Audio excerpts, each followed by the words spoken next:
بسم اللہ الرحمن الرحیم۔ السلام علیکم۔ اکثر آپ نے دیکھا ہوگا کہ سردیوں کے موسم میں بعض خواتین و حضرات کو جو خارش ہو جاتی ہے جو کہ انتہائی تکلیف دہ ہے۔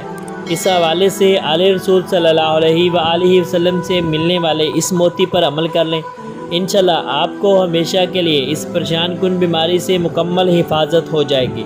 جسم پر ہونے والی خارش کی ایک بہت بڑی وجہ تو یہ ہے، گرمیوں کی نسبت ہم سردیوں کے موسم میں پانی کا استعمال انتہائی کم کر دیتے ہیں، جس کی وجہ سے ہمارے جسم میں خشکی بہت زیادہ بڑھ جاتی ہے اور ساتھ ہی میں چٹپٹی مسالے دار غذائیں، سموسے، پکوڑے، چاول، مچھلی، گوشت، گرم خشک پھلوں کا استعمال، مونگ پھلی کا استعمال سردیوں میں ویسے ہی بڑھ جاتا ہے اور جسم پر ہونے والی خارش الرجی میں اضافہ ہو جاتا ہے۔ جیسے ہی سورج کی تپش، رضائی یا کمبل میں جسم کی حرارت بڑھتی ہے تو خارش شروع ہو جاتی ہے۔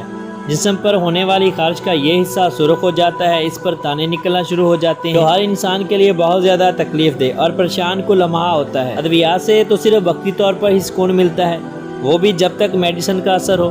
تو آئیں پھر یہ عمل کر لیں، خارش یا الرجی جیسی بھی ہو، جتنی بھی پرانی ہو، انشاءاللہ آپ کو اس عمل کی برکت سے نجات مل جائے گی۔ یہ عمل، یہ وظیفہ نہایت آسان ہے، ہر کوئی بآسانی کر سکتا ہے۔ خارش یا الرجی سے بے حد پریشان مریض کے لیے یہ عمل کسی تحفہ سے کم نہیں۔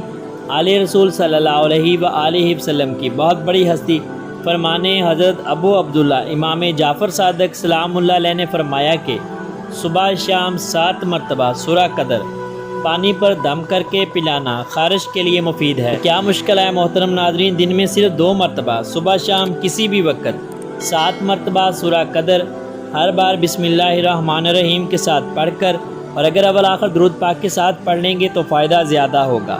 پڑھ کر یہ پانی پر دم کر دیں اور یہ پانی ایسا مریض پی لے جس کو خارش ہے، الرجی ہے، جو کسی صورت سکون چین نہ لینے دے۔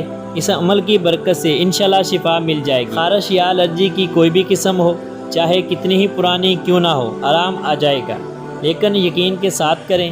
یہ عمل آپ خود بھی کر سکتے ہیں، کسی دوسرے مخلص دوست سے بھی کروا سکتے ہیں، اور اگر فائدہ زیادہ چاہتے ہیں تو صبح شام چند دن چند ہفتے لگاتار یہ عمل جاری رکھیں۔ ویڈیو اچھی لگے تو لائک اور شیئر ضرور کریں۔ ملتے ہیں ایک نئی ویڈیو کے ساتھ، تب تک کے لیے میں اپنے محترم ناظرین سے اجازت چاہوں گا۔ اللہ حافظ۔